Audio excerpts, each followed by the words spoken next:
Is a former Sun coming home, and is a current Suns villain on the move? It's subterfuge season, and it's time to talk about Phoenix Suns trade rumors, and there are a lot of them coming out Thursday from all over the internet, and the biggest one right now is the fact that if you were holding out hope that the Phoenix Suns were about to light the fuse and blow it all up, you can stop, because Ramona Shelburne and Bobby Marks on ESPN.com today said the Suns have rebuffed any call involving Kevin Durant and Devin Booker. So the whole reset everything and start from scratch isn't on the table for the Phoenix Suns, and it shouldn't come as a surprise, as Matt Ishbia has proven that they are committed to trying to win at all costs.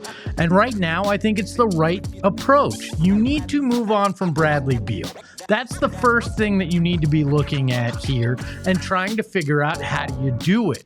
And you try to patch whatever holes you have as part of that. You can't afford to keep Bradley Beal and hope that you can turn around this season even in the slightest. You patch the holes, you see what you can do in the playoffs, and at the end of the season, if you're not where you think you could be, or you don't see some light at the end of the tunnel with the moves that you made, then maybe in the offseason you consider blowing it up.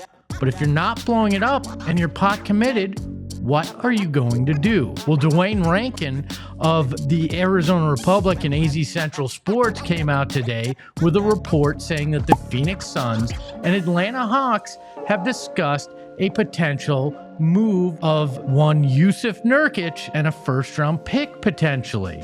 Now, there was some question and speculation as to who that might be for. Well, reports from Brett Siegel of Clutch Point says that person may be Bogdan Bogdanovic of the Hawks. Yes, that Bogdan Bogdanovic that the Suns drafted during Ryan McDonough's tenure. The sharpshooter has a salary that matches with Jusuf Nurkic's. It's going to be one of those situations where you're going to have to tie an asset to it.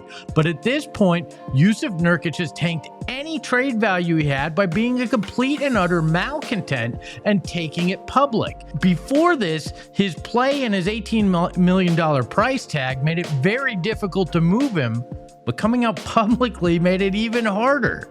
So if you could get Bogdan Bogdanovic, a guy who's a career 38% three-point shooter, it's probably one of the best case scenarios. But does it make sense? Roster-wise, not right now. Unless you're moving on from Bradley Beal or Grayson Allen, you're just getting another 6'5" guy that can shoot. And that's not going to fix the Suns' problems. So if we see a Jusuf Nurkic for Bogdan Bogdanovic trade, I'd imagine there's plans to move on from one of those other guards in the rotation. And if you do, Bogdan makes a lot of sense for that second unit, replacing some of the offense that Bradley Beal's provided since he slid to the bench. But that's not all that's going on. If you get Bogdan Bogdanovic, you still have two holes that you got to fill.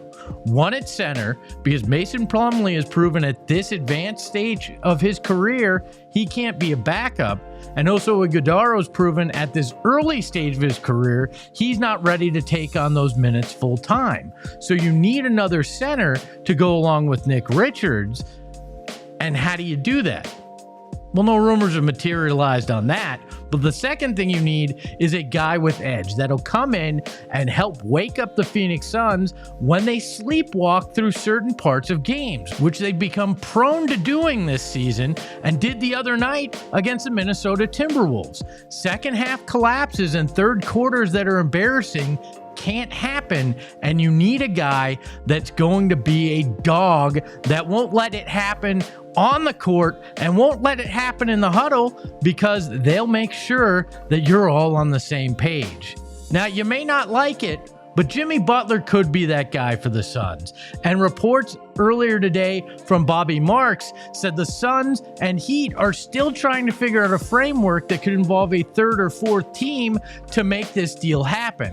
So whether you've heard some rumors on the internet the Suns have kind of backed away from this deal, it doesn't appear so. It appears that they're trying to figure out how to make it work. But obviously, Bradley Beal still holds a lot of the cards, and the Heat do as well, and they still want nothing to do with Bradley Beal's contract. So the subterfuge season is in full force right now. There are rumors everywhere, and they're coming from everyone. So what will the Suns do? The one thing we know is they can't stand pat, because that will completely derail the rest of the season and overcomplicate your offseason to where you haven't done anything to get any additional answers or information about this roster through the tail end of this season. So what do you think? Who should the Suns trade for, and which rumor intrigues you most? Let us know in the comments.